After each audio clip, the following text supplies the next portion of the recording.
Ukraine के भारत ने बदले हालात तो इजराइल को आई पीएम मोदी की याद। मांग डाली बड़ी मदद, यूपी से 10 गुना छोटा इजराइल। 10 देशों की दुश्मनी में ऐसा फंसा, भारत से है बड़ी उम्मीद। नेतन्याहू ने ली ऐसी शपथ, पाकिस्तान से लिबनान तक के उड़े होश। Operation finale part 2 launch. Mossad लेना चाहता है रॉ सी क्लास, जहां रुका अमेरिका का दिमाग वहां से सोचेगा हिंदुस्तान। एक तरफ योगी आदित्यनाथ ने अपने मॉडल से पूरे हिंदुस्तान को अपना दीवाना बना लिया है, तो दूसरी तरफ नरेंद्र मोदी अपने नए मॉडल से पूरी दुनिया को अपना दीवाना बनाने वाले हैं।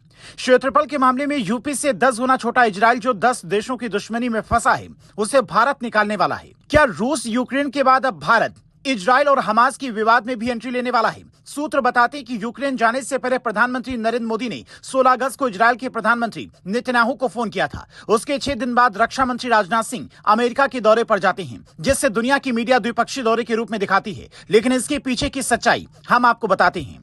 23 अगस्त को जब मोदी यूक्रेन में बैठकर रूस को शांति का संदेश दे रहे थे, तब उसमें इजराइल और फिलिस्तीन के लिए भी संदेश छिपा था। चूंकि अमेरिका ही इजराइल को खूब बढ़ावा दे रहा है, इसलिए राजनाथ सिंह अमेरिका को यह संदेश देने गए कि दौर बदल चुका है, यह शांति का युग है और आपको शांति की पहल करनी होगी। राजनाथ सिंह के अमेरिका से लौटते ही इजराइल और फिलिस्तीन के बीच में कुछ करार हुए, जिसमें युद्ध बंदियों को रिहा करने और मानवता के आधार पर मदद की बात हुई। लेकिन इसी बीच फिलिस्तीन के सबसे बड़े हमदर्द देश लेबनान ने इजराइल पर अंधाधुंध इतनी मिसाइलें छोड़ी कि नेतन्याहू ने गुस्से में आकर बहुत बड़ी शपथ ले ली। पर एक्सपर्ट्स कहते हैं लेबनान में रहने वाले हिजबुल्लाह के पास करीब 1.25 लाख मिसाइलें हैं, जिनका तोड़ इजराइल की आयरन डोम के पास नहीं है। हमास पहले इजराइल की आयरन डोम तकनीकी को मात दे चुका है, इसीलिए इजराइल के सामने अब बड़ा संकट है।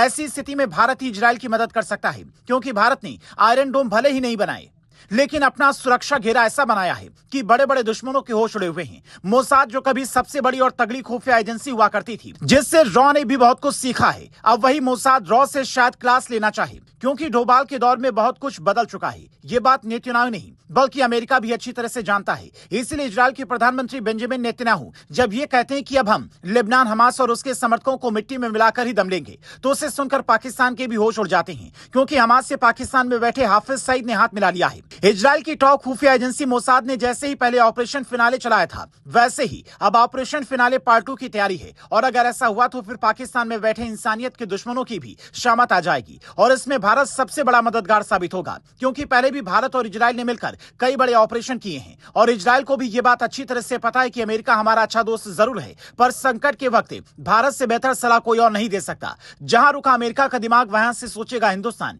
इजराइल की चारों तरफ से घिरने के बाद अमेरिका भी परेशान, वहां की CIA भी इजराइल को सटीक इंफॉर्मेशन नहीं दे पा रही है। ऐसे में भारत की रॉ इजराइल की बड़ी मदद कर सकती है, लेकिन भारत इसमें सीधे साथ नहीं देगा, बल्कि वो शांति के साथ है। रूस से लेकर इजराइल तक को भारत यही कह रहा है कि दोस्ती अपनी जगह है और शांति व्यवस्था अपनी जगह, और दुनिया को भी यही उम्मीद है कि भारत ही शांति की पहल करवा सकता है, क्योंकि अमेरिका अपना बिजनेस करने के चक्कर में है। ईरान से लेकर तमाम मुस्लिम मुल्क इजराइल से बदला लेने की फिराक में है। इकलौता भारत ही ऐसा है जो तटस्थ होकर इसे मानवता के मुद्दे से देख रहा है।